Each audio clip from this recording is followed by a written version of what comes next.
Oh, que beleza! Confras em ação, diretamente de algum local do planeta Terra para outro universo bem distante, com Osmar Garrafa, o nosso confra habitual. O Beto Luiz continua liberado das atividades dos últimos dias e até os próximos dias.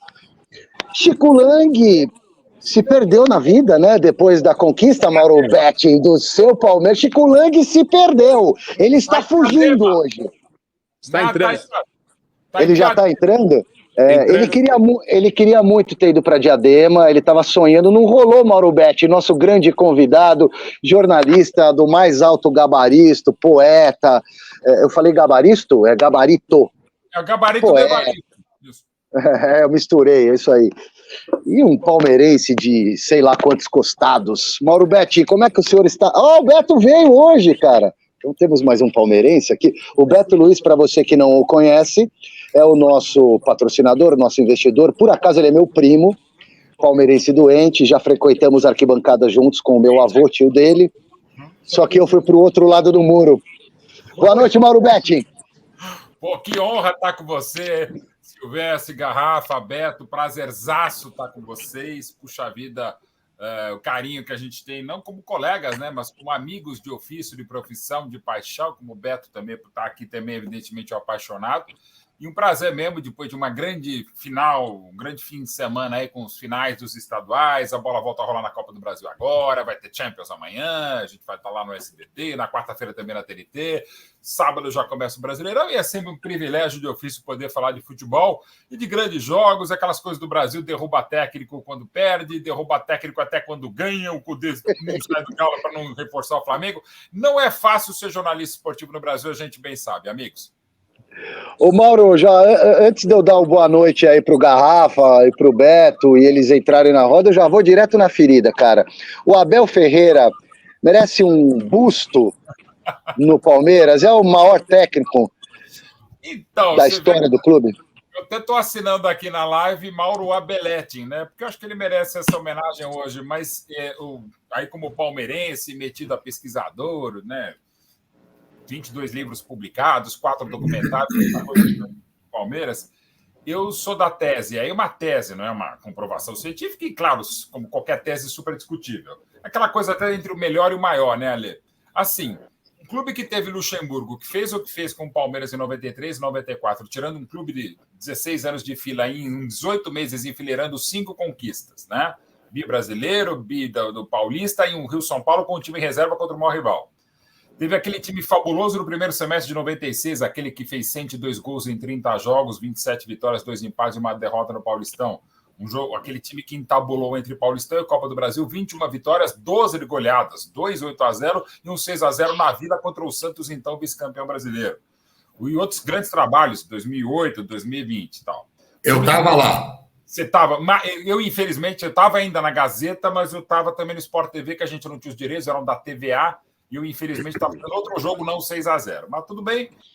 Mas era o 6-0 que era para ser 17-14, não fosse uma baita atuação do Veloso. O Santos não jogou tão mal para perder de 6-0, mas o Palmeiras jogava demais. Palmeiras com tantas conquistas, sobretudo da primeira passagem do Filipão, da última também, quando ele foi decacampeão brasileiro em 18, com 14 dos 38 jogos com equipes alternativas. Um time que tem o Brandão, campeão ainda jovem em 47, super campeão paulista em 59 contra o Santos de Pelé, campeão da Taça Brasil de 60, a primeira conquista nacional do Palmeiras, quem montou a segunda academia de 72 até 75, até servir a seleção brasileira, um clube que tem Brandão, Filipão e Luxemburgo, tem também, claro, agora o Abel. O Abel está entre os 4. Tudo certo pela esquerda. Ainda não é o melhor. Você pode até discutir se é o maior. Para mim, o melhor, e até para questão de gosto, eu ainda prefiro o Luxemburgo, Filipão, Brandão, mas o Abel está dando certo pela esquerda. Então, assim, não acho que ele merece um busto onde não há um busto ainda para o Filipão, para o Luxemburgo e para o Brandão. Mas que ele está pedindo passagem, olha, ele está pedindo. Ele seria, eu vou roubar a cena mais um pouquinho aqui, ele seria para o Palmeiras o que foi Tele Santana para o São Paulo? Pode ser. O Tele é, para mim, o maior de todos. É o maior de todos do Brasil, mais do que Zagallo, mais do que outros grandes treinadores. É o grande mestre do futebol brasileiro, o maior treinador disparado da história de São Paulo, pelo que fez de 90 a 96 e pelo que não havia feito em 73, porque foi derrubado pelo elenco. É um dos grandes da história do Palmeiras. Ele montou um timaço em 79 que o levou até a seleção brasileira em 80. Ele é o melhor treinador também da história do Fluminense. Nunca passou no Atlético Mineiro. O Tele é tudo isso. E 2 grandes Copas do Mundo, uma espetacular em 82 e outra muito boa em 86. Dá para dizer que sim, viu? É uma boa, porque aí é aquela coisa entre maior e melhor, entre fatos e contra fatos, existem argumentos no futebol. Você pode discutir o maior ou o melhor. O próprio Cristiano Ronaldo tem alguns números melhores que o Messi, que para mim é incomparável, é o melhor que já jogou nesse planeta. E dá para discutir sobre Maradona, que para mim foi quem mais jogou bola, não necessariamente futebol. Pelé é de outro planeta, talvez até do planeta Pelé possa ser um satélite. Mas ali é tudo discutível. E é uma das coisas gostosas do futebol para poder fazer essa discussão. Mas eu acho a comparação bastante interessante, sim. Se bem que eu acho que o São Paulo do Tele era um time que jogava muito mais bola, claro, tão competitivo quanto esse, eram outros tempos, né? Até por isso, desculpa, Lê, é por isso que eu acho. E ele foi bicampeão do mundo. Eu vou começar a botar pilha nesse negócio. Foi bicampeão do mundo. Se o Abel ganhar um Mundial, aí vocês têm que botar uma estátua para ele. Mas é bom lembrar também, embora ele tenha vencido só um Barcelona do Cruyff e um Milan, um grande Milan, embora fosse o vice-campeão europeu, era uma época que você só podia escalar 3 estrangeiros. Aliás, o Milan podia ter escalado o Savicevic e não escalou por cagada do Milan, né? Hoje não tem. Hoje, desde a Lei Bosman em 95, não é querer salvar o Palmeiras ou outros clubes que não conquistam, que o Corinthians conquistou pela última vez no bicampeonato de 12. Mas hoje não tem mais jeito. Havia até então, quando o São Paulo brilhante e merecidamente foi campeão do mundo, e seria tri em 2005, já depois da Lei Bosman, outro grande mérito do tricolor, cada vez tá mais difícil, né, velho? O próprio Palmeiras em 99 jogou melhor que o Manchester United, teve um gol matado do Alex e não ganhou. Acontece, né? Como o São Paulo, é impossível entender como o São Paulo, com tantas conquistas, não tem nenhum título de Copa do Brasil. Taça Brasil não pode ter porque nem jogou, nem ele no Corinthians, mas acontece. Mas enfim, são coisas absurdas e cada vez mais difíceis, para não dizer que é impossível, quase que impossível agora um sul-americano ganhar um Mundial. Rafa, vou passar a bola para o Beto, tá? Porque o Beto deve estar maluco para falar da conquista do Palmeiras. Eu vou buscar uma canetinha aqui do lado e eu volto em 1 minuto. Beto Luiz, a bola está com você. A conquista foi super legal. Inclusive, eu estava lá ontem, né? Sofri com o gol que eu acho Murilo perdeu aos 3 minutos, aquela de cabeça. Meu filho estava junto comigo e falou: pai, não foi um gol perdido, porque foi uma bola, ele estava com uma bola cruzada, mas eu acho que foi um gol perdido e sofri. Aí eu sofro de novo aos 8 minutos, 9 minutos, quando dentro da pequena área ele não faz aquele gol de novo. Eu falei: meu Deus do céu, 10 minutos já perdemos 2 gols, e agora? E aí depois tem aquele gol aos 15 do menino, né? Que ele chuta, a bola passa. Parece que ela evapora e depois aparece por trás da barreira, né? Uma coisa muito louca. Aí eu comecei a ficar feliz da vida. Mas, embora tenha sido super bacana e comemoramos demais o nosso 25º título, a minha pergunta para o Mauro é um pouquinho diferente da conquista de ontem. Ô, Mauro, até onde você acha que o Abel vai no Palmeiras? Ele meio que falou que gostaria de ser talvez um dirigente. Até onde, com uma participação tão vitoriosa, até onde ele vai no Palmeiras, hein? Grande questão, né, Beto? Para a seleção ele não vai porque não vai ser realmente convidado, tá? É muito provável que não seja aí, o que é ótimo, né? O convite que balançaria demais ele, e acho que ele aceitaria, e aqui não é só feeling, é também um pouquinho de informação, seria do convite da seleção de Portugal. O sonho dele enquanto treinador é dirigir a seleção portuguesa. E aí poderia acontecer, mas o Robert Fernandes assumiu o ex-treinador da Bélgica, então, por enquanto, pelo menos estamos longe dessa, e vamos torcer para que Portugal ganhe a Copa do Mundo, para que não se mexa no comando técnico dos Tugas. Ele voltou a falar isso, né? Dessa coisa de ciclo, embora, graças a Deus, em todos os sentidos, a família dele tenha vindo ao Brasil. Mas ele, pelo nível de intensidade dele, já falou isso, outras coisas, e quem o cerca também fala, Eu temo que ele tenha, não vou dizer que seja igual, né? Que aí, guardando os patamares, os níveis, algo que passou com o Johan Cruyff, né? Um grande treinador do Ajax, um grandíssimo treinador do Dream Team do Barcelona, aquele vencido pelo São Paulo de virada em 92 no Japão, e que de repente ele fala: quer saber, eu vou chegar a uma idade e para, né? Mas vai parar um dia. Mas que pare mais para frente, porque o Abel é cada vez mais nosso, é cada vez mais palmeirense, é muito melhor palmeirense do que eu, né? Isso é uma coisa impressionante, né?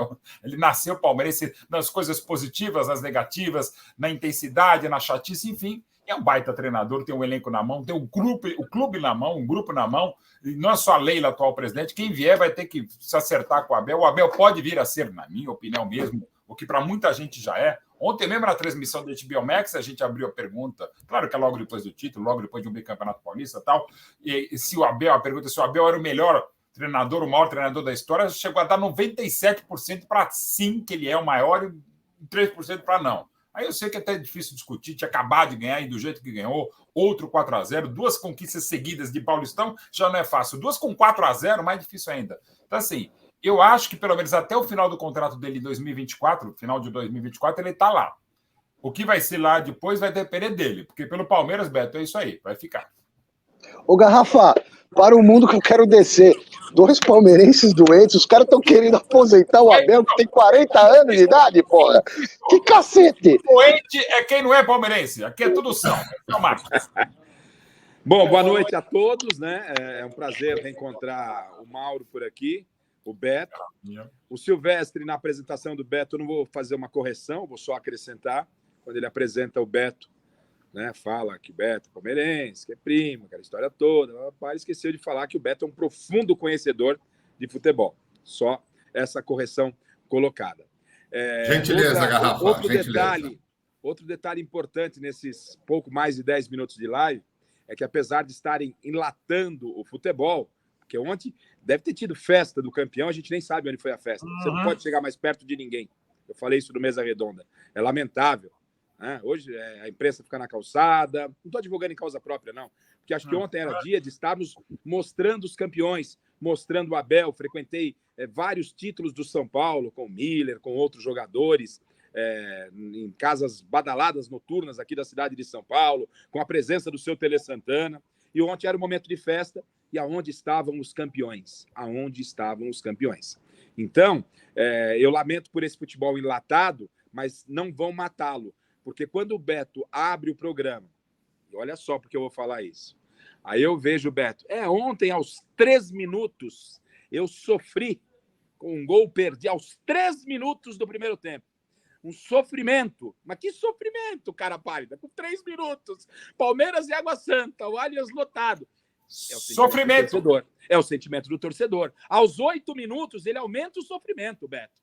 Aos 8 minutos, então, aí, pelo amor de Deus, falei pro meu filho. Então, aqueles que querem... E quando o Everton foi buscar uma bola na gaveta, nós vamos perder pros caras hoje! Esse foi quando querem. E quando estava só 3-0, tava e o jogo terminou 4-0. Com todo respeito, que merece o Água Santa, que é o time que sai da várzea, vem a decisão do Campeonato Paulista, vence o primeiro jogo da decisão contra o Palmeiras, né, uma das principais equipes da América e do mundo, por que não dizer assim. Ele vence o Palmeiras no seu primeiro jogo, mas com todo respeito era o Água Santa. Mas aí o Beto abre o programa, ele abre o coração e isso me refresca a minha alma. O futebol está vivo e isso que move o futebol. E já aproveito de imediato, além do abraço no Beto, no Silvio, que está aqui comigo próximo na redação, estou até vendo o Silvestre, aproveitar o Mauro, e aí é um assunto um pouquinho mais profundo. Muita gente falando que temos a terceira academia do Palmeiras. Eu entendo a academia como futebol plasticamente... Olha ele aqui, ó. Futebol plasticamente muito bem jogado. É o mesmo cara que estava lá? Entende? Eu entendo... Ele não tem parada, o Mauro. Esse é o Silvestre. Então, eu entendo como academia, eu vi muito mais pela televisão do que por qualquer outra situação. O Silvestre querendo colocar fogo. Hoje ele está impossível. Impossível. Imagina quando o São Paulo voltar à boa fase. E eu vi muito, lógico, né, a academia do Palmeiras pela internet, pela televisão. Depois vi um timaço do Vanderlei, que é aquele Palmeiras dos 100 gols, aquele Palmeiras que ganhou tudo. Aquele time jogava muita bola. E aí acho que no meu entendimento, que não vou brigar com o palmeirense, pelo amor de Deus, hoje o dia é de vocês. Aquilo, para mim, vale como academia. E um Palmeiras extremamente eficiente na mão do Abel Ferreira. Eficiente. Porque ganhou uma Copa Libertadores com todos os méritos, num jogo muito equilibrado, e até em algum momento feio com o Santos, mas o futebol é título, é válido. Foi assim também lá no lance contra o Flamengo. E é um Palmeiras eficiente que ganha. O Palmeiras é um time mortal, um time certeiro. Mesmo quando não joga bem, normalmente ganha.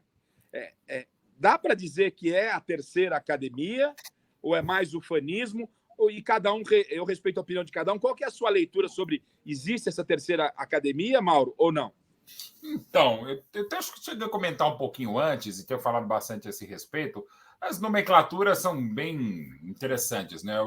Um dos livros que eu estou escrevendo, em breve eu vou começar a escrever sobre a segunda academia, de 72 a 75, né? Terceira do Brandão para a seleção brasileira.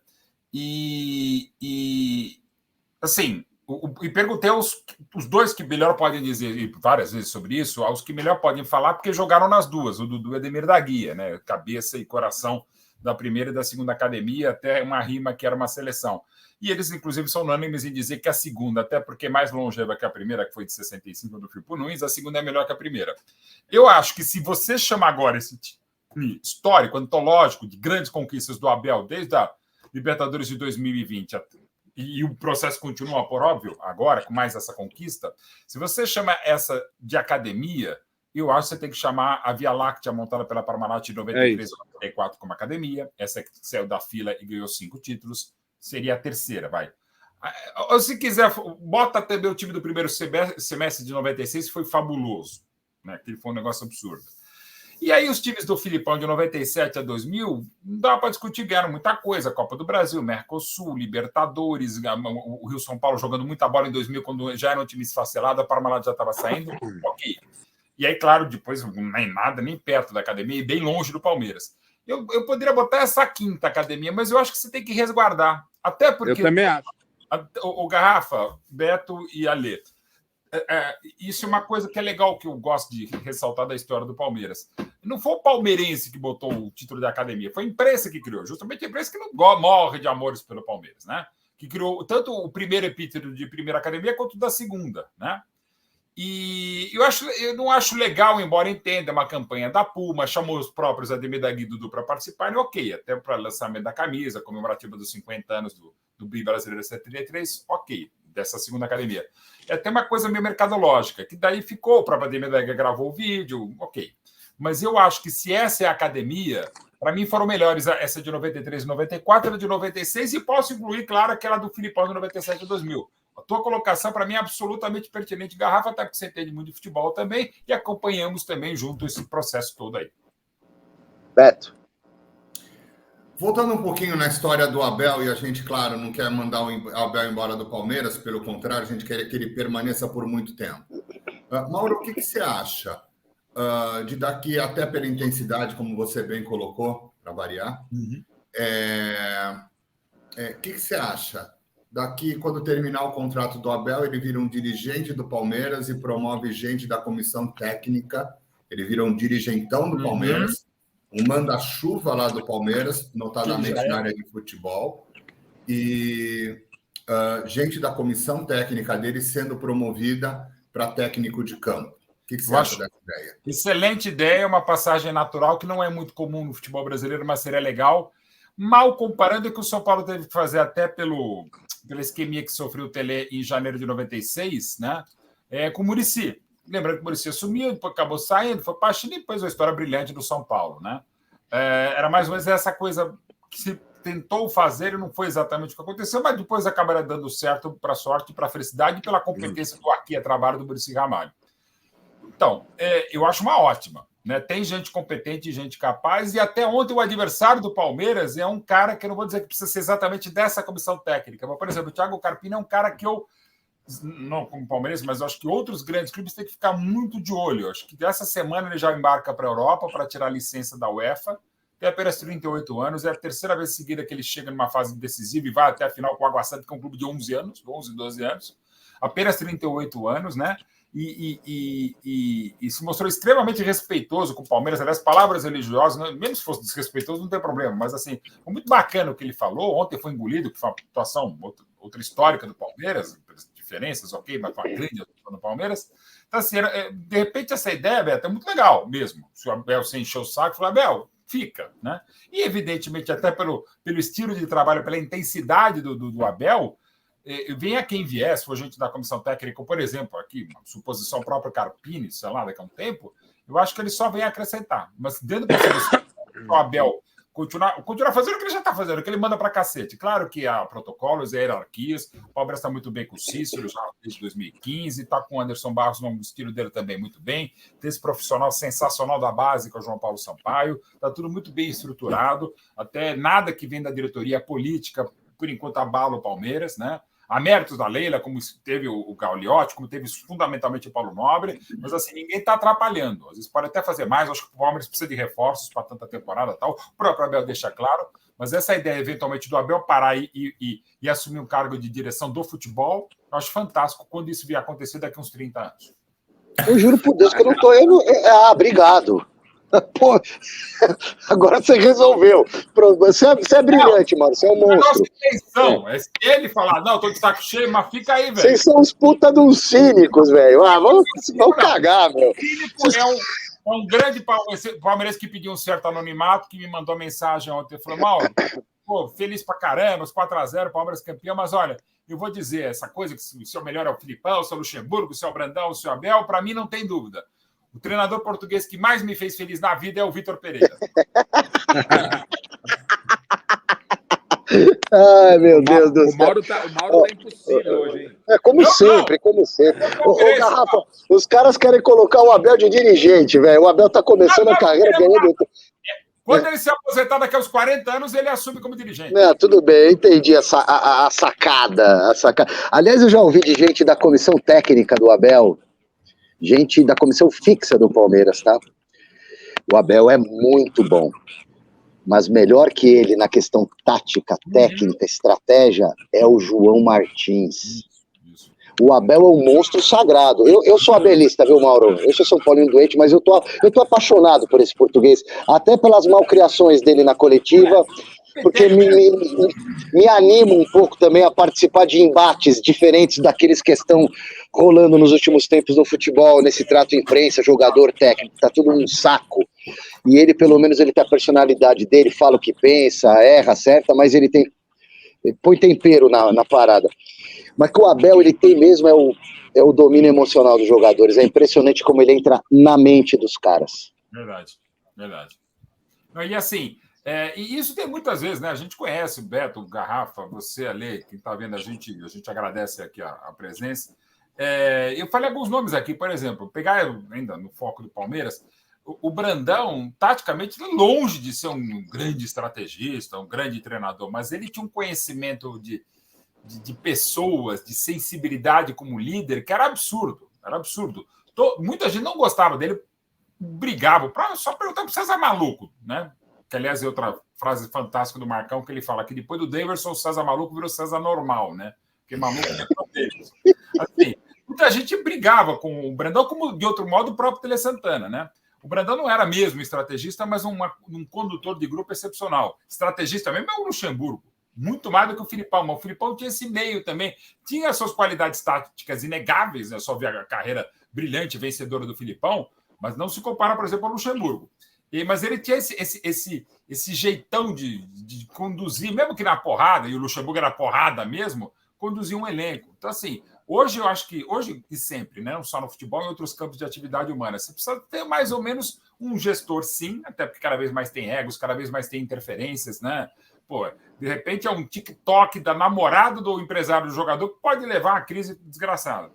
Você precisa ser um gestor de grupo, mas se você conseguir aliar isso a um conhecimento técnico-tático, sai da frente. A gente já viu recentemente, até para não ser delicado, eu vi muitos treinadores que são excepcionais, têm um conhecimento bárbaro, estudam pra cacete, trabalham demais, mas não conseguem dar esse além, fazer com que os times consigam jogar tudo que eles pensam e bolam, que os jogadores não conseguem. O próprio grande campeão carioca agora, o Fernando Diniz, que eu respeito demais, Mas agora eu acho que ele está achando o ponto ideal, o equilíbrio, né? Se vai ser assim para o resto, não sei. Mas, enfim, não é uma coisa fácil, não é de uma hora para outra que as coisas viram o jogo. Eu vou, se você me permite, Silvestre, até para o Beto ficar à vontade também, eu vou codificar, que eu concordo muito com o que disse o Mauro, com relação a gerir pessoas. Ó quem chegou! Olha ele aí. Agora o negócio vai ficar. Vai, Corinthians. Paulo Valentim! Mauro Betti! Chico Lang! Parabéns pelo título, Maurinho! Obrigado, querido. Como é que estava a Diadema, Chicão? Eu estava bem. Pobreza, né, crime organizado, aquelas coisas que você sabe que tem na periferia, principalmente lá para os lados de Diadema, né? Que a barra pega.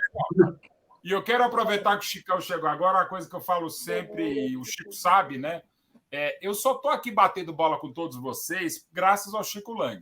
Foi o Chico Lang que me pegou a época que eu era repórter de política e economia, escrevia também sobre música na Folha da Tarde, que num 19 de janeiro de 1990, falou: Mauro Betti, eu não lembro exatamente quantas linhas, mas sei lá, 100 linhas dos 7 anos da morte do Garrincha. Era janeiro, não tinha mais muita coisa, a gente precisa fazer uma página bonita, encher linguiça, escreve umas coisas aí. Eu escrevi a pedido do Chicão, o nosso editor-chefe Adilson Laranjeira falou: gostei, ô moleque, você sabe falar italiano, então vai para a Copa do Mundo fazer outra coisa. Bom, vai resumir. Quem me colocou no jornalismo esportivo é o senhor Francisco Lang, a quem eternamente eu agradeço. Chicão, obrigado. Tudo bem, mas calma aí, Garrafa, só um pouquinho. Amigos, negócios à parte, por favor, não é porque ele te lançou, você tem essa gratidão toda, você vai deixar de infernizar Chico Lang, pelo menos por alguns minutos. Mas vem cá, mas isso é uma coisa que até na redação da Folha da Tarde, depois dos tempos que a gente trabalhou na TV Gazeta, na Rádio Gazeta, e mesmo depois tem a vida inteira, né, cara? Isso é das coisas mais legais. E o Chico é maravilhoso, até porque,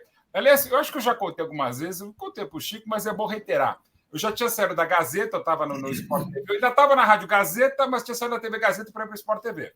E aí o Palmeiras foi aquele time que acabamos de falar, maravilhoso, de 96, ganhou de 2-0 para o Santos e foi campeão antecipado do Paulistão no sábado à tarde, de muito frio, dia 2 de junho de 96. Lá no Palestra Itália, eu fiz o jogo pelo Sport TV ao lado do saudoso Neva Pascovitch, saí da cabine, eu estava com a camisa do Palmeiras por baixo, me vesti inteiro como palmeirense, e à época eu não saía na rua como palmeirense. Então o que eu fiz? Eu botei um gorro, aquele passa-montanha que só tinha o zóio de fora. E saí como torcedor lá da cabine do Palmeiras e fui para a rua. Fui lá para a Paulista, como era costume, e estava uma edição especial do Mesa Redonda, né? E estava o Luiz Henrique Gurian ali na escadaria ali da Gazeta, né? Aí não tive dúvida, cara. Estava lá ao vivo, lá o link do Gurian, eu cheguei atrás do Gurian, entrevistando os torcedores, e puxei, só apareceu meu zóio, né? E puxei o tradicional coro desde 1992. Chico Lang, viado! E a torcida de volta começou a gritar. E aí eu cantei. Então, para mim, é a maior honra da vida. Eu acho que nunca aconteceu outra emissora. Um ex-comentarista, que eu tinha saído 1 ano e meio antes da Gazeta, vai na mesma emissora, só aparecia os olhos, ninguém sabia, e berrando contra o meu querido amigo e mestre Chico Lang, berrando a torcida foi. O Guri ainda... E eu torcedor pentelho, o Guri saindo de perto, eu indo atrás dele, assim, para você. Muito bacana, muito legal. Eu conheci o Mauro Betti. O Mauro Betti estava perdido lá na economia e lá na variedade. Tá? E aí eu percebi que ele tinha uma grande vontade de escrever assim, sobre esporte. E ele tinha futebol pra caramba. Né? É evidente que o filho de peixe, peixinho é, o seu pai entendia também muito de futebol. Tive a oportunidade de conversar com o seu pai várias vezes, não só assim de economia, mas também de futebol. Eu me lembro muito bem que quando o seu pai chegou, ele estava na queda do Muro de Berlim. Ele entrou ao vivo, direto na Rede Globo Televisão, e os caras quebrando o muro atrás. Nunca me esqueço disso. Então, na verdade, que quando eu encontrei, eu falei, que puta entrada que você deu, um negócio histórico. Ele falou, é verdade, caramba, puxa vida, né? Quando é que o Brasil vai ter um momento desse, historicamente? Eu falei, não sei, Jomir, a coisa está complicada aqui, né? E continua complicada. Aí, quando ele soube que eu puxei o Mauro para fazer esporte, e o Mauro começou a 1000 por hora, e começou a aparecer bastante. Foi lançado na Rádio Gazeta como se, nossa, foi um lançamento espetacular, né? Com o final do Pedro Luiz, né? Pedro Luiz Pauliello, isso. Roberto Heleno e o Paulo Soares que me levaram. Exatamente. Foi um negócio assim fantástico. Então, eu fiquei muito feliz, porque eu não sei como é que seria a vida do Mauro falando sobre economia. Acho que seria brilhante também. Ou sobre variedades, que ele gosta muito de rock. É. Mas economia, Chico. Para o ramo certo, Mauro.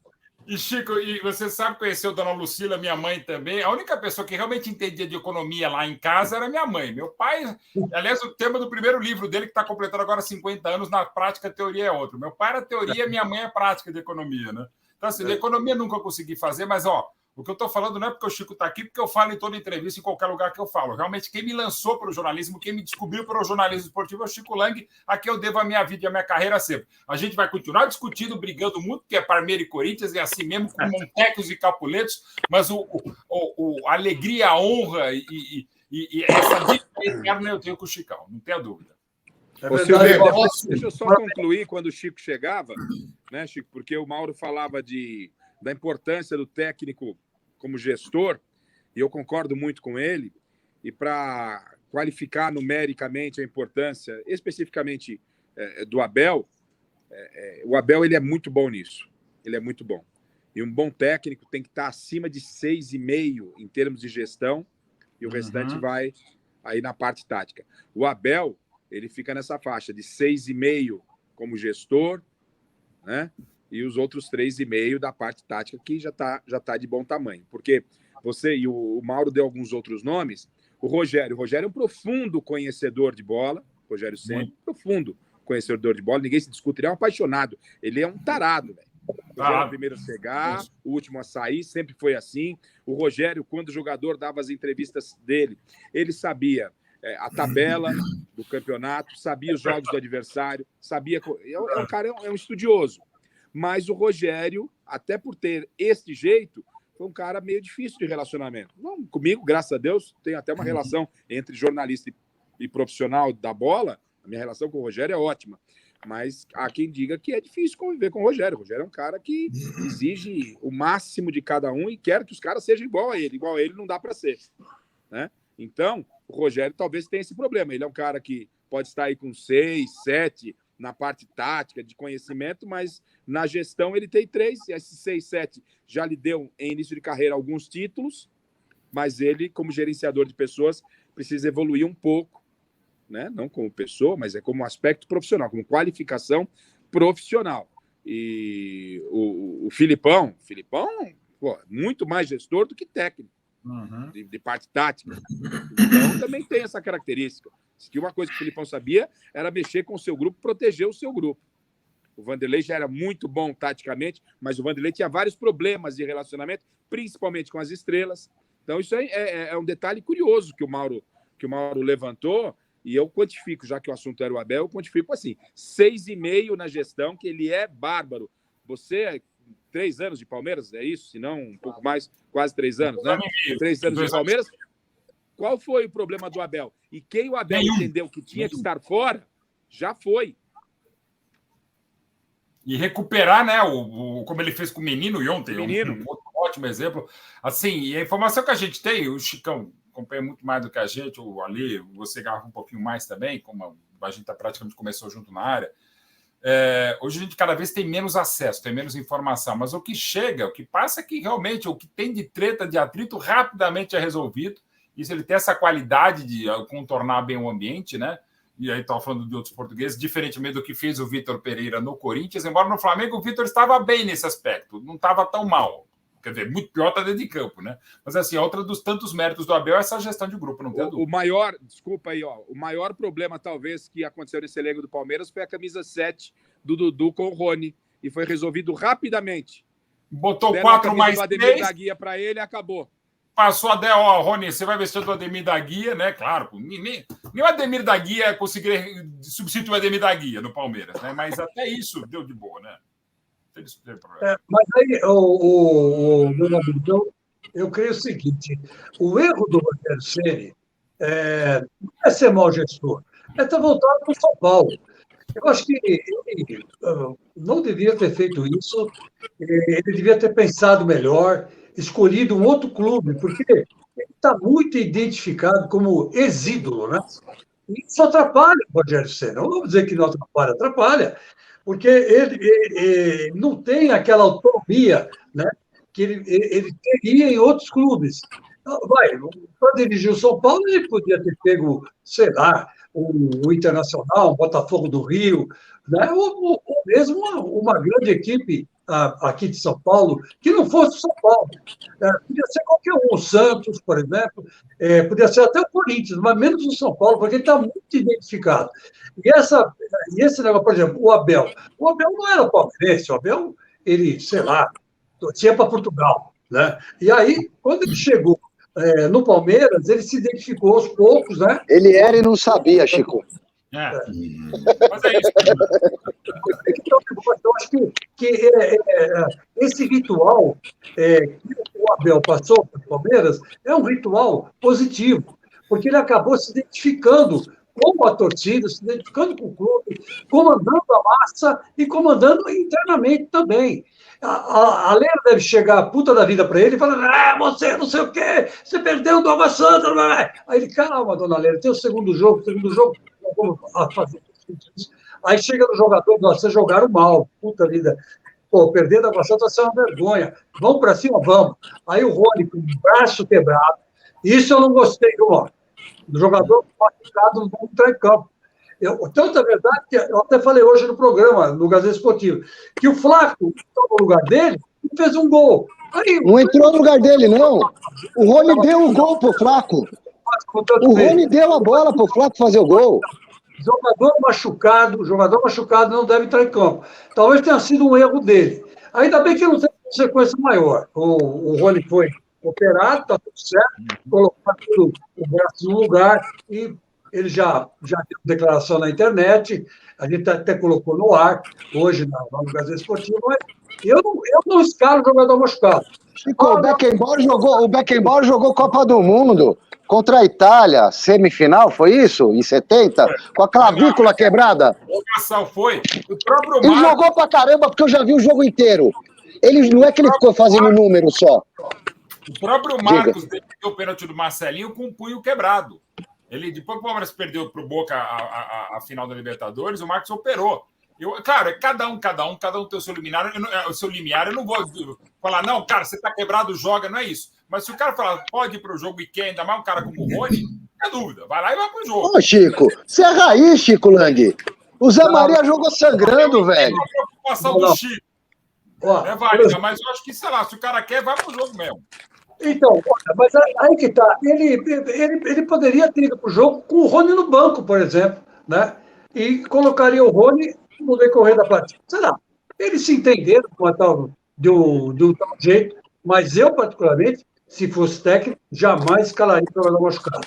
O Marcos, eu até entendo, porque o Marcos não tinha outro goleiro para substituir ele na época. Né? Eu me lembro bem, tinha goleiro. Então, aí ele foi mesmo, porque não tinha como não ir. Agora, se você pode evitar, evita, sabe? Que tem sempre um cara que entra no lugar e dá certo. Né? No Palmeiras tem sido isso, entra um Breno Lopes, entra o Davidson, até o Flaco Lopes vai lá e faz o gol, né? E esse Flaco Passe do Rony. Eu não acho ruim, não. Eu acho ele bom jogador. Ele, inclusive, fez um gol de centroavante, né? Típico de centroavante. Driblou o cara, recebeu, driblou o cara, limpou, clareou, como a gente falava antigamente, e junto bem no gol. E o Beck, que poderia tirar se ele chutasse fraco, funda com bola e tudo, vai no gol lá. Foi um golaço, né? Belo gol de centroavante. Beto Luiz, por favor, seja um pouco fominha agora. Mauro, você já deu assim uma passadinha nisso? Se possível, comenta um pouquinho mais. Você falou que o Abel já pediu, né? E o Palmeiras realmente precisa de um pouco de alguns reforços. A pergunta é a seguinte: o que você acha, embora você já tenha dado esse pequeno comentário, mas aprofunda para a gente, por favor. O que você acha dessa política, né, do Palmeiras de investir relativamente pouco em contratações de medalhões, promover o pessoal da base como, pelo menos que eu me lembro, nunca aconteceu antes na história do Palmeiras. E quando se contrata alguém assim de maior nome, se contrata para a base, se contrata com 20 anos para jogar nessa situação. Então, o que você acha dessa política do Palmeiras e a importância do Abel para essa política do Palmeiras? Por favor, Mauro. Roberto, eu acho que não só... Eu discordo, por exemplo, um pouco do modelo do Red Bull, não só o Bragantino, mas do grupo Red Bull, dessa coisa de botar só moleque, cara. Não pode ser só moleque, não pode ser só tiozão. Como qualquer coisa na vida, você precisa ter equilíbrio, por mais desequilibrado e maluco que seja o futebol. Então, contrato mais jovem, contrato mais velho. Não é assim, contrata 2 jovens, 2 velhos. Não é assim, mas tentar dar uma equilibrada. O Palmeiras, desde 2015, desde a administração do Paulo Nobre, passando com a chegada, sobretudo em março de 15, do João Paulo Sampaio, o Palmeiras começou a fazer em casa, aí, premeditadamente, o plano do Alexandre Matos e também do quem ainda coordene muito bem o Palmeiras, que é o Cícero Souza, começou a plantar o que o Palmeiras nunca tinha tido. O Palmeiras, é só pegar as 6 estátuas do Palmeiras, você tem o Junqueira, o Oberdan e o Valdemar Filme, que vieram da base, não eram da várzea, não eram da base. A Ademir da Guia veio o moleque do Bangu, o Dudu já veio com 5 anos de Ferroviária, né? Assim, e o São Marcos veio da Lençoense depois de 3 meses do Sub-20 do Corinthians. Então, assim, o Palmeiras nunca lançou grandes jogadores, né? Ele pegou ainda jovens, ou pegou da várzea, ou comprou no mercado, né? Por exemplo, o Julinho Botelho e Djalma Santos, talvez o melhor lado direito da história do clube, já vieram já rodados, né? O Djalma da Portuguesa e o Julinho do Juventus da própria Portuguesa, e já veio depois de 3 anos, 4 anos na Fiorentina. Então, assim, o Palmeiras nunca soube fazer, agora faz, né? E faz brilhantemente. É o grande trabalho de base hoje no Brasil, na América do Sul, do Palmeiras, com resultados esportivos e, sobretudo, técnicos. É só ver o dinheiro que gastou, quer dizer, que vai receber desse que, para mim, é o maior jogador da história da base do Palmeiras, que é o Endrick, que, para mim, é um fenômeno mesmo. Então, assim, e a torcida está entendendo, está comprando a ideia das crias da academia. Mas não só pode ser isso. Por exemplo, o Palmeiras precisa do reserva do Veiga? Precisa. É o Tabata, o que também ser o reserva do Scarpa? Não sei. Ele teve um grande jogo contra o São Bernardo, no jogo seguinte se lesionou. Não vai, tem potencial. O Palmeiras tem um moleque de enorme potencial, que é o grande parceiro da base do Endrick, inclusive em seleção brasileira de base, que é o Luiz Guilherme. Mas ele tem 17 anos. Você não pode jogar ele direto. Como o próprio Endrick tem que dar seguradinha, o Giovani, muita gente ótima que o Palmeiras tem. Então, assim, eu acho que um e outro mais experiente, sim. E quando eu falo que o Palmeiras precisa hoje de mais reforço, não é baciada, né? 2 ou 3 e tá bom demais. Tá bom mesmo para continuar lutando por mais um brasileiro, por mais uma Libertadores, mais uma Copa do Brasil, até pelo nível discutível de outros clubes, embora eu acho que esse Brasileirão, também pela chegada da SAFs e de todos os grandes presentes, mais o Atlético Paranaense, esse Brasileirão deve ser o melhor, ou pelo menos o mais equilibrado dos últimos anos. O pessoal, até focando no Mauro, que é o nosso convidado, né? Eu entendo que o futebol ele tem muito de planejamento, é claro, né? Quanto maior e melhor o planejamento, chance de dar certo aumenta. Mas eu também entendo que o futebol tem muito de acaso, muito de momento, de energia, de encaixe. Às vezes o mesmo time, um ano depois, não funciona da mesma maneira. Independentemente de planejamento, existem planejamentos que não... mal feitos e acabam dando certo dentro de campo. Você vê Marrocos, trocou o técnico na subida do avião para o Catar e chegou na semifinal. O técnico da Argentina era o estagiário. Que planejamento é esse, cara? E às vezes dá certo. No caso do Palmeiras, tá muito claro que tem um planejamento, uma reestruturação, ela vem acontecendo. E o futebol é cíclico. Ô Mauro, você acha que mantendo esse planejamento vai ser muito difícil bater Palmeiras? O Flamengo tem outros problemas aí, mas também é um time muito forte. Vai ser muito difícil. Vamos polarizar o futebol por um bom tempo? Ou o futebol é cíclico? Daqui a pouquinho o Palmeiras perde um jogo, entra numa crise, cornetas, e tudo muda. Claro, vamos pegar 10 anos atrás, exatamente, vai. Abril de 2013, o Palmeiras ia começar a Série B de novo, né? Estava na Libertadores e cairia logo diante do Tijuana e tal, e não tinha dinheiro. Tanto é que o Barcos tinha sido negociado por Barcos mais 5 que viraram 4, porque um deles não quis vir. Nunca vou esquecer, não vou esquecer mesmo, embora tenha morrido o pai dele, o Mauro Moreno, né, o pai do Marcelo Moreno, que não era Mauro Moreno, mas era Mauro, enfim, ele falou, olha, meu filho não vai jogar nesses times fracassados como Flamengo e Palmeiras. É o homem de visão da década, né? Isso ele falou em 2013, quando, de fato, o Palmeiras não tinha dinheiro, o Flamengo também não. Era o início das gestões do Bandeira de Mello no Flamengo e do Paulo Nobre no Palmeiras e virou o jogo, né?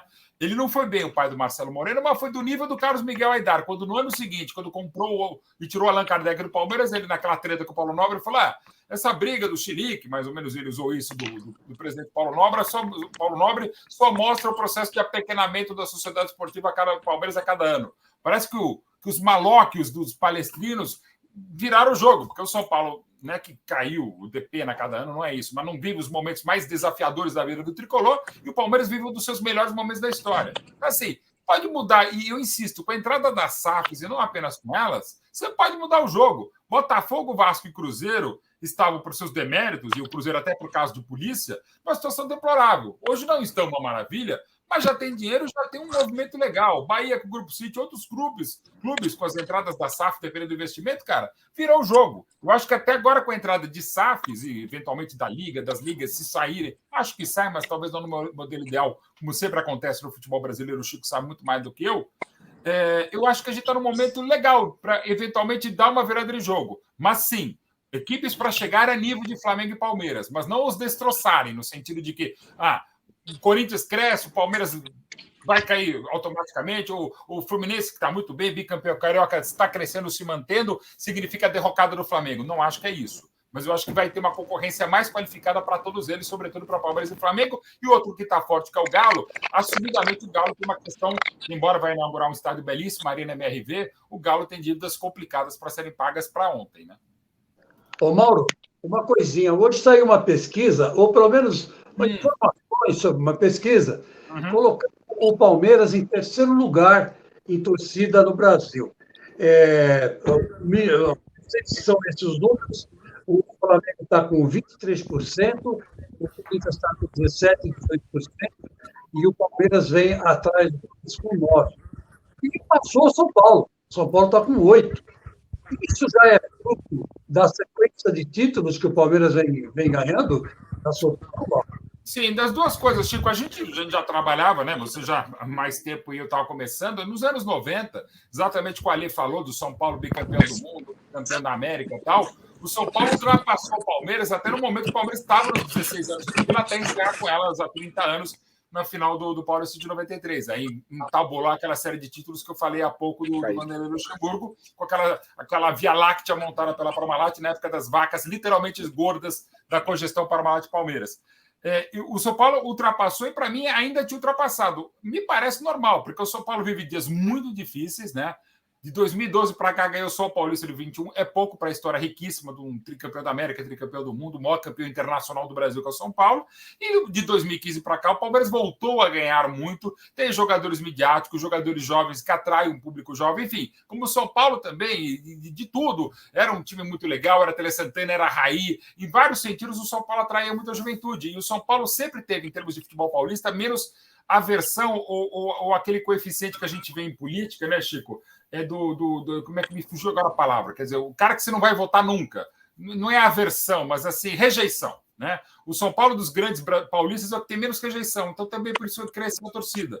Eu acho que o que está acontecendo, embora esteja ainda na margem de erro essa pesquisa, aí é uma pesquisa, ainda não são todas, eu acho um processo natural. Certamente de 2015 para cá cresceu a torcida do Palmeiras, certamente de 2015 para cá desceu a torcida do São Paulo, inclusive alguns que viraram, né? E acho que são números que condizem mais ou menos a isso, até porque o Palmeiras sempre esteve entre as 4 ou 5 maiores torcidas e sempre teve esse caráter, sempre não, a partir dos anos 50, um caráter também de torcida nacional. O Palmeiras tem, falando do Palmeiras, né? Torcida muito grande no norte do Paraná, do estado do Sul também, alguma coisa no Centro-Oeste, tem muito, por exemplo, na Bahia, no Ceará, tem muita torcida do Palmeiras. Então, acho que é natural, pelo ótimo momento que vive o Palmeiras desde 2015 e pelo momento instável do São Paulo desde 2012. Eu não quero defender o meu tricolor, mas essa pesquisa ela foi feita em Minas, né? Ou ela tem influência também da Rádio Itatiaia? Porque é claro que eu concordo com você, Mauro, a torcida do Palmeiras está crescendo, está ganhando tudo, é o time da moda, né? Digamos assim, como foi o São Paulo lá atrás. E o São Paulo deu uma estagnada, apesar de que eu poucas vezes na minha vida vi tanta fidelidade na torcida do São Paulo, e eu frequento o Morumbi desde 1978. A torcida do São Paulo é impressionante. O São Paulo não joga nada e o estádio está sempre cheio. Isso, é uma coisa que eu achei que a torcida não ia bancar. Eu achei que a torcida não fosse bancar em caso de queda para a segunda divisão, que não aconteceu e tal. Mas enfim, agora o que me estranha, São Paulo e Palmeiras ali, empate técnico, 9%, 8%, beleza. Mas por isso que eu falei que a pesquisa ela tem origem também lá em Belo Horizonte, em Minas. Na incrível Rádio Itatiaia, que eu adoro. Agora, o Atlético Mineiro com 5%, Cruzeiro com 4% sendo quinto e sexto, na frente do Vasco, eu não sei não, cara, essa pesquisa tá estranha. Não, mas o Vasco também vive os piores dias desde 2008 também. Teve um decréscimo na torcida do Vasco, mas de novo, todas as pesquisas se dá para discutir, não só de futebol, de política, um monte de coisa também, né? Até aquela coisa que eu acho discutível também, essa, não, a torcida terceirizada, que você torce, por exemplo, para o Flamengo, mas torce para o Fortaleza, aí eu acho também discutível. Né? Não, tudo bem, mas mesmo se você pegar 5% Atlético para 8% Palmeiras, eu tô achando a margem muito pequena. E não é pelo tamanho da paixão, não é isso, é pelo tamanho do estado de São Paulo, da torcida, que reflete no bruto da população, né, Beto? Concordo plenamente. Ô, Silvestre, você está levando o número em consideração no futebol do passado, onde se amarrava cachorro com linguiça. Ou seja, vou explicar para você o que eu quero falar. Se media a torcida com o número de pessoas que estavam presentes no estádio. Hoje isso já não serve mais. O Morumbi é grande e o ingresso é barato, então todo mundo vai. É simples assim. Não, mas você misturou duas opiniões minhas. Uma é a presença de público na arquibancada, isso é uma coisa. Mas eu estou achando essa diferença aqui de percentual muito estreita entre Cruzeiro, Atlético, colando já no Palmeiras. Palmeiras passar o São Paulo ou tá no empate técnico, tudo bem, tem lógica. Atlético e Cruzeiro são maravilhosos, mas eu não consigo enxergar esses números aqui na prática. Você sabe que como diria Otto Lara Rezende, né, que o Mauro Betti gosta tanto, não, o governo só é solidário no câncer, né? Então, a gente tem que desconfiar tudo que vem de Minas Gerais, segundo Otto Lara Rezende, né? Que era amigo do Nelson Rodrigues. Números são seus. Enfim, os dois eram amigos. Então, é de se desconfiar, concordo com você, porque é impressionante. Então, cadê o Vasco? Cadê o Botafogo? Né? Cadê esses times aí? E tem muita gente que torce para esses times do Rio de Janeiro, principalmente no Rio de Janeiro, Espírito Santo, né? Bahia, onde o futebol tem uma penetração melhor, né? Distrito Federal, com certeza. Pessoal, a informação que eu tenho é que essa veio da Itatiaia, sim, mas quer dizer, de Itatiaia, da Rádio Itatiaia, que é CNN, né? E os números que eu tenho é Palmeiras com 9, São Paulo com 8. E aí tá o Atlético, o Cruzeiro e o Vasco, ou quer dizer, o Atlético com 5, Cruzeiro com 5, né?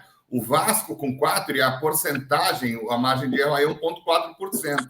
Eles dão 95% de assertividade. Aí o Santos vem um pouquinho mais embaixo. Entre os paulistas, Corinthians tem 18, Palmeiras tem 9, São Paulo tem 8, o Santos está ali com 3 em nono lugar, logo depois tem o Bahia.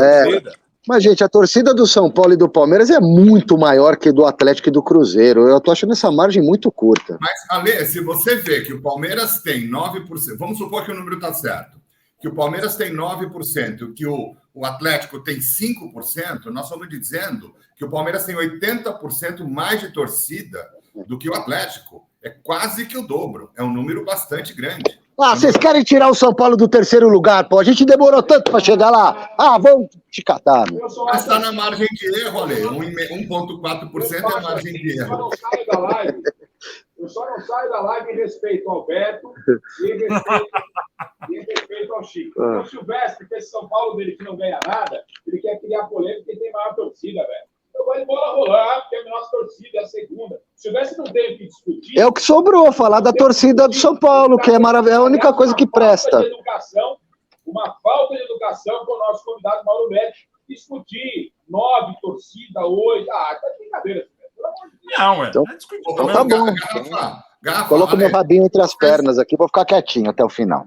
se vocês me permitem, saindo um pouquinho do futebol, Mauro, você falou um negócio aí, também você falou da dona Lucila, sua mãe, né? Que é a pessoa que mais entende de economia, de fato. De fato, na época que a sua mãe ajudava lá na São Pedro e São Paulo, Isso. e que ela trabalhava lá com o pessoal da comunidade, nas costuras e tudo, eu era do economato lá da São Pedro e São Paulo. Que legal, Beto, não sabia, não. Então, se a gente falar de respeito, grande respeito à sua mãe e enorme respeito ao seu pai, Joelmir. Pessoal, se vocês talvez não seja de conhecimento assim tão grande, o saudoso Joelmir, ele tinha problema de gagueira quando ele era pequeno. E existe um milagre atribuído a Padre Donizete, de quem eu conheço bastante, porque é uma das pessoas que cuida da canonização do Padre Donizete, a irmã Ângela. Eu sou seguidor dela, conheço os lugares, já tive retiros espirituais com a irmã Ângela, ela me contou essas coisas, inclusive a história da gagueira do Joelmir, que o Padre Donizete cura. Além disso, nessa época que eu participava do economato da São Pedro e São Paulo, nós, Padre Luiz Carlos Parede, era o pároco ali, nós estávamos precisando de dinheiro e nós fomos conversar com o Joelmir. Joelmir, estamos precisando de grana aqui, que tal você dar uma palestra sobre economia aqui no Salão da São Pedro e São Paulo?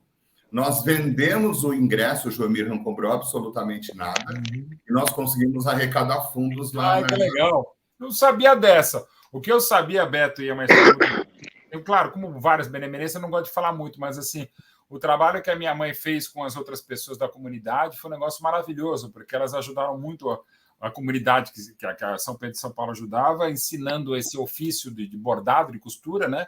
E, graças a Deus, elas começaram a bancar muita coisa, não só para a comunidade, mas da vida delas, né? Elas passaram esse sustento, foi um negócio maravilhoso. Até saiu na revista Veja, na capa da Veja, não só foi meu pai, mas era minha mãe, né? Evidentemente, que botava a mão na massa ou na costura, e foi uma das coisas mais lindas que eles já fizeram mesmo, assim. Eu só falo essa história porque realmente a gente tem que sair da nossa zona de conforto e fazer o que realmente minha mãe fez. Meu pai, claro, financeiramente apoiava, tal, foi um apoio interessante, importante, mas realmente o trabalho foi uma coisa magnífica. E minha mãe, até por questão de saúde, não consegue ainda fazer o que ela fez, né? Mas foi o melhor momento da nossa vida, foi o que realmente ela fez, e a gente deve... Bom, eu devo, assim como eu devo... O jornalismo esportivo ao Chico Lang, eu devo ao Padre Donizete a minha existência, porque se não fosse o Padre Donizete fazer a cabeça do meu pai, não teria vindo para São Paulo, não teria conhecido a minha mãe, e eu não estaria aqui. Estaria com gente melhor, na verdade. Exato. E por diversas vezes encontrei com seu pai na missa, e a gente se cumprimentava, claro, por toda aquela ajuda, né, que ele deu lá para a gente, na época que a gente precisava da situação no economato. E aí eu te faço duas perguntas, Mauro, de novo fugindo do futebol, mas entrando nessa parte tão importante da nossa vida, da tua vida, como você acaba de dizer, né? A relação que o teu pai atualmente tinha com a igreja, qual a tua relação com a igreja? E segunda coisa, duas coisas, uma de cada uma da dona Lucila e uma do Joelmir, que você carrega até hoje na tua vida, por favor. Bom, eu não quero usar isso como desculpa, tá? Porque todos aqui trabalhamos, praticamente todo mundo com jornalismo esportivo, já não tem fim de semana, aquela coisa, mas podia ter, digamos, uma presença mais frequente na igreja, né? O meu primeiro casamento é na igreja católica, casei pela segunda vez com a amor da minha vida, que é a Silvana, mas aí teve que ser foi na igreja anglicana, né? Por conta do segundo casamento. Mas assim, eu sou um cara que acredito em Deus, né? Mas respeito todas as outras crenças e religiões. Nem sempre acredito em alguns homens de Deus ou que professam em nome de Deus, tal. Mas eu diria que eu faço, digamos, ou tento fazer coisas voltadas à religião, e não apenas a minha, que é a católica apostólica romana, mas as outras, né? Eu sou, digamos, não vou dizer que eu seja um sincrético, mas eu não sou temente a Deus, eu creio em Deus e respeito outras, né, orientações. mas eu acho que eu deveria estar mais atuante nessa área espiritualmente. Não no que eu faço, mas mentalmente e espiritualmente. Eu acho que eu devo isso a mim mesmo e até a minha família. Minha mulher é bem mais espiritualizada do que eu. E eu acho que é uma das coisas que eu falho nisso. Mas realmente eu não tenho o mesmo que a minha mãe, que vai à missa todo dia, dentro das dificuldades que ela tem, e o meu pai, que também era coroinha do Padre Donizete. E era de pai e mãe, porque minha mãe é sobrinha neta da Madre Assunta, que lançou a Ordem Escalabriana, que faz um trabalho bárbaro no mundo, inclusive na fronteira do México e dos Estados Unidos. É minha tia bisavó, Madre Assunta, que é beata e irmã do Padre Marquete, que é rua no Ipiranga, que montaram o Instituto Cristóvão Colombo, é um orfanato que mais de 100 anos, e o Padre Marquete é servo de Deus. Então, do lado da minha mãe, eu tenho um servo de Deus e uma beata. Do lado do meu pai é um beato, né? Por enquanto, o processo de canonização do Padre Donizete. Ou seja, da minha família, de pai e de mãe, tem pessoas santas mesmo, ou quase santas. E aí degringolou que sou eu, meu irmão e o resto dos primos, que, enfim, realmente não somos muito bons. Mas eu posso dizer, Beto, que da minha mãe e do meu pai eu peguei uma coisa, que é o esforço, é o estudo. Minha mãe, ela foi a melhor aluna do Estado na época que a educação do Estado, né, a educação pública era melhor que a privada. Ela teve uma nota 9,9 no terceiro ano, na época científico, não clássico, ela fez clássico, e ela chorou porque ela teve 9,9. Ela ganhou o prêmio Madre Cabrini, melhor aluna do Estado de São Paulo. Minha mãe era muito mais inteligente, muito mais estudiosa e esforçada que o meu pai. Meu pai ficou com a fama, mas minha mãe sempre foi muito à frente dele. E meu pai também, o mais conhecido e tal. Então, assim, eu diria que eu peguei muito o esforço e o gosto pelo estudo. E, assim, tudo que eu estudo, continuo estudando, trabalhando e tal, tudo que eu não faço fisicamente, eu estudo muito. Eu tenho isso muito a minha mãe e ao meu pai. Demais. Ô, gente, deu tempo aqui, eu preciso liberar o Mauro. O Beto tem daqui a pouco também a... Como é que fala, Beto? Desculpa, que eu sou meio ignorante com essas coisas. Aí na paróquia. Mauro, eu sou catequista, eu dou aula de catequese para adultos, Desde lá daquele tempo, além de economata, eu participava como catequista. Comecei a ser catequista lá na São Pedro de São Paulo, no ano de 2001, ou seja, estamos falando em 22 anos. E eu ainda hoje dou aula de catequeses, né? Faz 22 anos, permaneço, e já vou dar mais uma aulinha de catequese agora. Olha lá, quem disse que não se discute futebol, religião, podemos falar de política também. Ô, Mauro, só para encerrar, então, Deus mete o bedelho no futebol? Deus tem muitas coisas para fazer, né? Mas ele consegue fazer todas, né? Independente da sua crença, até para quem não acredita em Deus. Eu confesso que o futebol me fez acreditar cada vez mais em divindades, os deuses da bola, alguns diabinhos também. E assim, eu não peço a Deus. Aliás, por os 16 anos de fila, eu quero sempre deixar claro, eu só torço para o time profissional do Palmeiras. Sub-20, equipe feminina, vôlei, basquete, periquitos de revista, carnaval, não, eu não gasto torcida. E a doença, aí sim eu posso dizer que a doença é tamanha, que ontem, quando o Palmeiras fez 2-0, precisava, quando fez 3-0, eu estava mais aliviado, mas ao mesmo tempo, vai faltar esse gol em outra grande final, eu não posso pedir ao Todo-Poderoso esse gol. Então, assim, por mim, o Palmeiras só ganharia de 1-0, desde que acho que foi. Eu não brinco com Deus. E olha que no meu time temos o Divino, o Ademir da Guia e o São Marcos, né? Que de santo não tem nada. Eu não posso reclamar. Aliás, eu vou mandar um abraço também para o Monsenhor Flávio Profito, que é o Monsenhor do Papa Francisco. Ele é de uma cidade de São Paulo que eu confesso esqueci do interior. Ele está desde 2008 no Vaticano. Virou Monsenhor. O Beto pode explicar muito melhor a função. É um dos, digamos, faz parte do time do Papa. E ele ganhou aquela camisa que o Papa ganhou do Palmeiras, ele deu para o padre Monsenhor Profito, que vai trazer em breve para o Palácio Verde, que é o maior museu particular do mundo, segundo Guinness, que é ali na frente do Allianz Parque.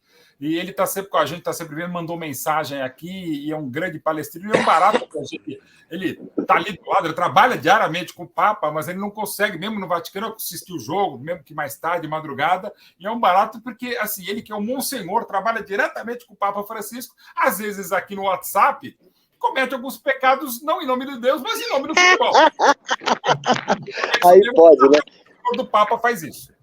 O Papa Francisco, que é um apaixonado pelo São Lourenço, se eu não me engano, né? Adora futebol. Muito legal. Ô Mauro, eu quero tê-lo de novo aqui daqui a algumas semanas, velho, pra gente até fazer um lado B do Mauro Betti, explorar esse outro lado também, os seus projetos, tudo. O que é isso aí, velho? Cara, isso aqui é meu escritório aqui em casa. Eu sou o Chico me conhece muito bem, eu sou um acumulador de coisa. Então tem um monte de coisa. Tem um dart. Jogo de botão, aí. O futebol de botão, que é minha paixão, tá? Um monte de capa de disco, dos Três Patetas, que são minha alegria, LP de seleção brasileira. Mas, enfim, tem um monte de coisa, né? E eu sou apaixonado por música e por futebol e cinema que eu faço como diretor de documentários. Diretor não, né? Fazedor de documentários. Não tenho essa pretensão, não. Ô, Chicão, vamos trazer o Mauro de novo para mostrar esse outro lado dele, né, Chico? Parabéns, você está se saindo muito bem assim como diretor de cinema, roteirista, né? Eu, particularmente, fico orgulhoso quando eu vejo você assim, num ramo paralelo ao que nós fazemos, né, que é o futebol. Eu fico muito satisfeito, muito feliz. Acho que você é um intelectual hoje no Brasil e você tem feito coisas maravilhosas. Parabéns mesmo, te acompanho muito e garanto para você que o seu sucesso me deixa muito feliz mesmo, porque é uma cria, né, que eu tenho assim com muito carinho. Você, o Tino, o Maurício Noriega, o Ricardo Capriotti, sabe, são caras que eu trabalhei, né, bastante em cima e hoje vocês estão aí brilhando, né? Mais você e o Gotino, né? Eu tinha assim uma aproximação maior, né? Cheguei a ser aí no seu primeiro casamento, né? Não sei se você lembra. Eu pisei lá naquele Jockey Club, né? E começou a tocar o hino do Palmeiras. Eu falei para minha mulher, vamos embora. Ela falou, não, vem aqui. Até hoje, o pessoal acha também essa história maravilhosa. Até hoje o pessoal acha que foi tudo orquestrado, não foi mera coincidência. A gente entrando no salão de festa, depois da igreja, entra, aí a surpresa da mãe dos meus filhos foi o hino do Palmeiras cantado pelo maravilhoso pai e filho Armando e Nino Valsani, com toda aquela emoção de dois grandes tenores, né? Cantando o hino do Palmeiras. Aí entra o casal, né, os recém-casados, e quem entra atrás, botando a mão na orelha, Chico Lang, cara. Preciso resgatar essa, você precisa botar no ar, cara. Isso é maravilhoso, velho. E aí depois eu sentei na mesa, a convite seu e do seu pai, da sua mãe, eu fui na mesa com os seus parentes, lá na sua mesa. Para mim foi uma honra.